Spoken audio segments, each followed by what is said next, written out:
Assalamu alaikum wa rahmatullahi wa barakatuh. Welcome to another episode of the builders of this nation.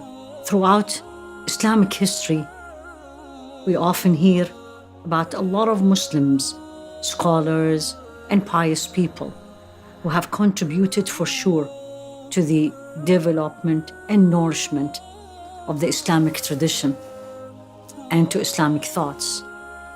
However, how often we hear about the woman who contributed to shaping these men, raising them, make them shine, and become the prestigious and noble and knowledgeable men that we know about. Many of the Muslim male scholars were actually raised by single mothers. And raising their children, these mothers worked hard to raise their children to be part of the famous Islamic history. And we trace as the result of the hard work of these women to the years of knowledge they brought. One of these extraordinary women who raised an absolutely exceptional man was actually the mother of Imam al Bukhari. Interestingly, that we don't know her name. And the most important thing we need to leave behind us is not our name or how do we look like, is rather what did we leave on this earth. And this is what she did. This is a woman, nobody knows her name. Actually, her husband was a well-known scholar of hadith, and he traveled all over the world to get the knowledge, started imparting this knowledge to his son. However, he passed away young and left Imam al Bukhari as an orphan and his mother as a single mother.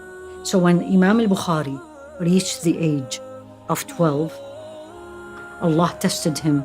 So he became blind at age 12. And he and his mother sought medical care. So many physicians, they could not get his eyesight back. What did the mother do? She actually will spend nights, and this is actually recorded by him, that my mother used to spend nights in prayers. She would pray hard that Allah subhanahu wa ta'ala restore his eyesight. Allah subhanahu wa ta'ala taught us, وَقَالَ رَبُّكُمْ ادْعُونِي أَسْتَجِبْ لَكُمْ. Allah said, ask me, implore to me, supplicate to me, I will respond. And absolutely that's what happened with his mother. She actually saw a dream that Sayyidina Ibrahim came to her and told her, your son will start seeing again. And that's exactly what happened. Allah subhanahu wa ta'ala restored the sight of her son. And as a result of the intense and the beautiful dua, invocation of his mother. Well, by the time Imam al Bukhari had his sight back, he had already learned a lot. Who taught him that? It was actually his mother.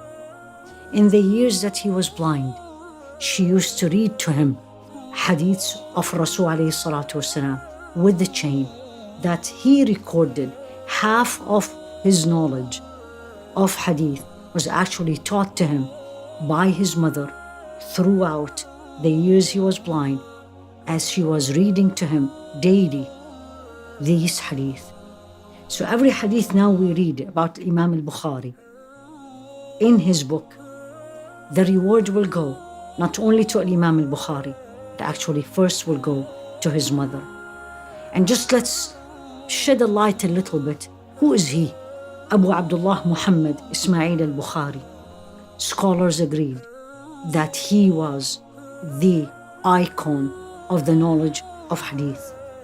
Some of them says that the best book after the Quran is actually the book of Imam al Bukhari, Sahih al Jami', or as very well known, Sahih al Bukhari. So when he has his eyesight back, the mother didn't stop. She continued. She actually took him with his brother to Hajj. He was about 18 years of age, and she left him in Mecca. She went back to Bukhara, where he starts here even more, now learning one-to-one directly from the shuyukh. And he, from Mecca, traveled to Medina and to other places to gain the knowledge and to learn more and more and write his book. Unique in his life is actually his students, the Imam Muslim and Imam Tirmidhi.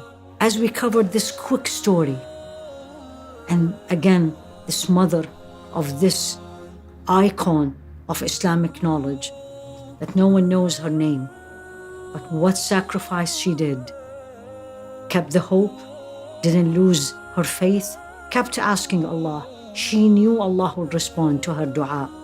He brought back the eyesight to Imam al Bukhari to continue his legacy and to reach to us or to give us the knowledge that we are all enjoying. May Allah bless that mother. May Allah subhanahu wa ta'ala give all the mothers these days the perseverance, the faith, the strength that He gave to the mother of Imam al Bukhari.